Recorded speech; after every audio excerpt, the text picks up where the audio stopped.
A heavily forested with thousands of lakes, numerous rivers, and extensive areas of marshland.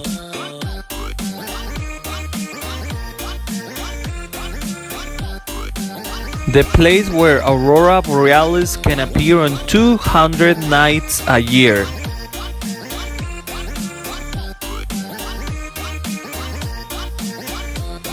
The people with the highest consumption of coffee in the world.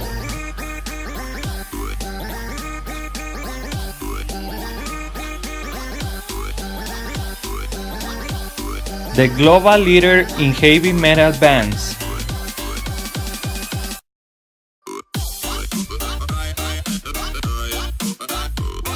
And also one of the safest places in the world. Do you know which country I am talking about? Finland? Exactly, Finland. I have heard a lot of this country, but I don't even know where it is. Oh God. Well, I am going to let you know a few interesting facts about this country. Yes, please. 7 facts about Finland. They have a particular flag with an interesting meaning. It is white with a blue cross extending to the edges of the flag. The blue represents the thousands of lakes scattered across the country, while the white is for the snow that covers the land in winter. In Finland, 2 languages are spoken officially, Finnish and Swedish. 89% of the population speaks Finnish and 5.3% speaks Swedish. Furthermore, the Russian language is spoken by 1.3% of the population and 4.4% speaks other languages. Finland is located in the northern Europe, bordering the Baltic Sea, Gulf of Bothnia and Gulf of Finland, between Sweden and Russia. The population of Finland is 5.4 million of people. It means 18.1 inhabitants per square kilometers. Finland has a highly industrialized, largely free market economy with a GDP of $229.81 billion in 2015. Finland is historically competitive in manufacturing and exporting technology for mobile phones.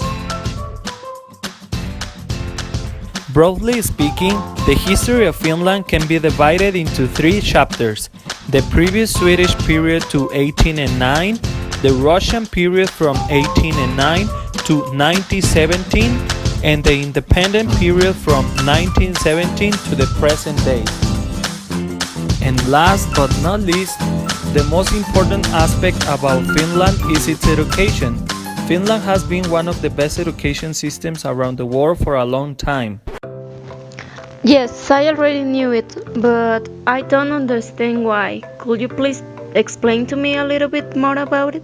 Of course, let's look at the main aspects of Finland education: teachers, students, infrastructure, and educational system. It sounds great.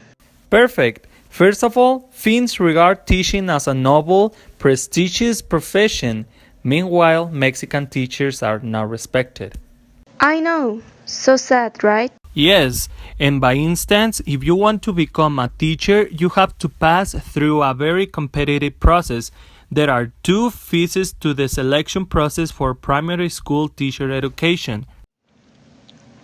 Which ones? First, a group of candidates is selected based on matriculation examination results, the high school diploma issued by the school, and relevant records of out-of-school accomplishments. I just knew that candidates complete a written exam on assigned books on pedagogy. Yes, you're right. Actually, that is the first part. Then, the candidates engage in an observed clinical activity replicating school situations, where social interaction and communication skills come into play. And finally, top candidates are interviewed and asked to explain why they have decided to become teachers. These highly capable candidates complete a rigorous teacher education program at government expense. All that process? Historically, in Mexico, the institutions responsible of the initial formation of the teachers of basic education have been particularly normal schools. And just that? Really? Yes, just that. Wow, that's so bad for the Mexican education. Well, now I am going to tell you about the students of Finland. There is another aspect completely different in both countries, right? Or I am wrong? Actually, you are right. I am going to tell you some examples about Finland, just to mention a few. For example, as students, they have the right to share everything that comes to their mind and also have the opportunity to assess their teachers, and if they are bad teachers, they are relocated.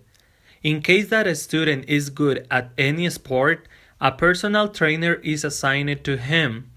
Furthermore, Finnish early childhood education emphasizes respect for each child's individuality and the chance to develop as a unique person. And finally, Finnish students tend to watch movies and TV shows with subtitles instead of dubbing. And what about Mexican students? Well, it is very different here in Mexico. For example, students are not allowed to share all their opinions. About assessing teachers, it is also done here. But the issue is that it's just a normal process that is not taken into consideration most of the times. Talking about the sports, Mexico is not a sportive country. In fact, the lack of physical activity has a negative impact on health. It is unfortunate to know that. Well, do you agree on talking about the educational systems?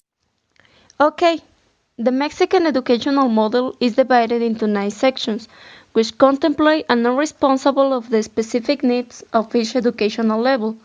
These ones are preschool education, elementary education, secondary education, indigenous education, compensatory programs, education for adults, high school education, higher education, technological education, normal education, and special education.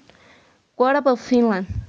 Actually, Finland is about to embark on one of the most radical education reform programs ever undertaken by a nation state, scrapping traditional teaching by subject in favor of teaching by topic.